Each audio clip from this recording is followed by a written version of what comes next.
Hello sir, जय शिवराय. जय शिवराय जय शिवराय बोला. Sir, राज्यातल्या विविध भागामध्ये थोडाफार पावसाला सुरुवात झालेली आहे, परंतु सगळी सर्वत्र पावसाला सुरुवात झाली नाही. मग आता इथून पुढचा अंदाज काय असेल सर?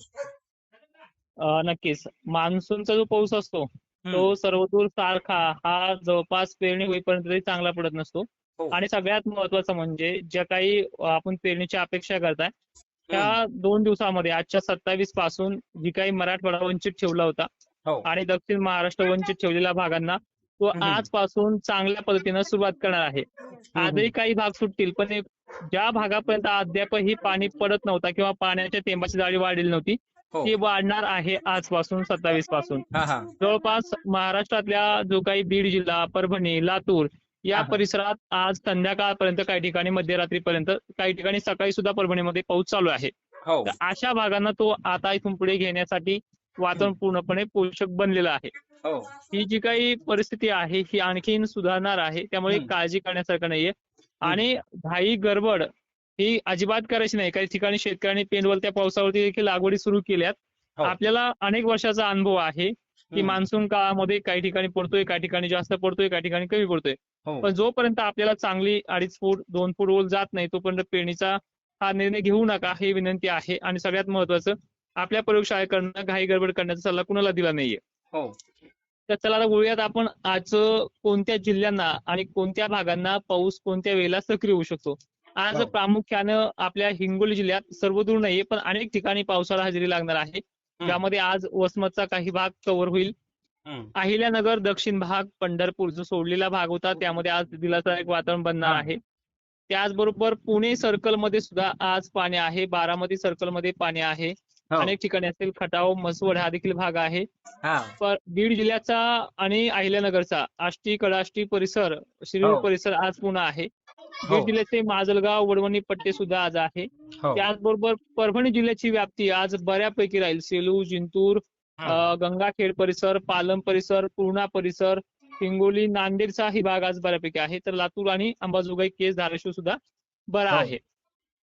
हो. या व्यतिरिक्त सांगायचं झालं विदर्भाबाबत तर रिसोड हा देखील भाग आहे. त्यानंतर अकोला, अमरावती मध्यरात्रीपर्यंत, नागपूर जिल्ह्याची सुद्धा जवळपास व्याप्ती पूर्ण होईल.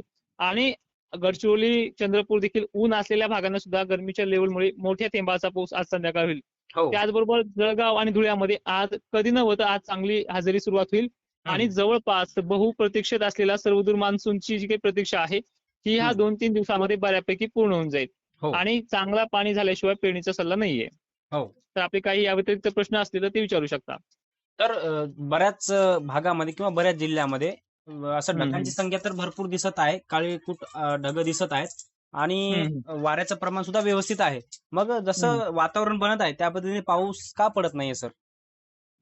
खरं तर हा प्रश्न आपल्याला उन्हाळ्यामध्ये सुद्धा पडत असतो. हो सर. निसर्गाचं तापमान का वाढलंय, इतकं तापमान का वाढलंय, तर आपण सगळ्या जणांनी एक लक्षपूर्वक जर गोष्ट पाहिली हो. तर बघा, आपल्या आजोबांच्या काळामध्ये सुद्धा ढग कमी होते पण पाऊस जास्त होता. हो. त्यावेळेस ढग सुद्धा जास्त आहेत, ते थांबत का नाहीत किंवा अचानकच वारे का सुटतायत, या मागचं पूर्ण जे शेड्यूल आहे ते नैसर्गिक आपत्ती आहे.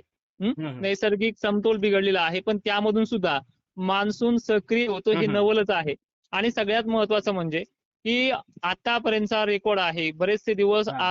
आर्धडा हा नक्षत्र पूर्ण होईपर्यंतही पाऊस येत नसतो, असे बरेच वेळ झालेले आहे. हो. गेल्या वर्षीची गोष्ट वेगळी, त्याची तुलना करू नका.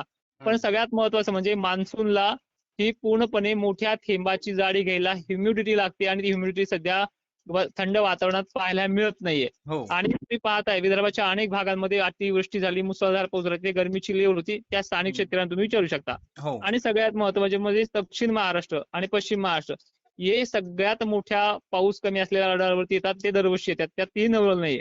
पण आता यांना ह्या 2-3 दिवसामध्ये उत्तरेकडनं ढगांची व्याप्ती आणि पूर्वेकडनं आभाळ सरकण्याची व्याप्ती ही वाढत चाललेली आहे.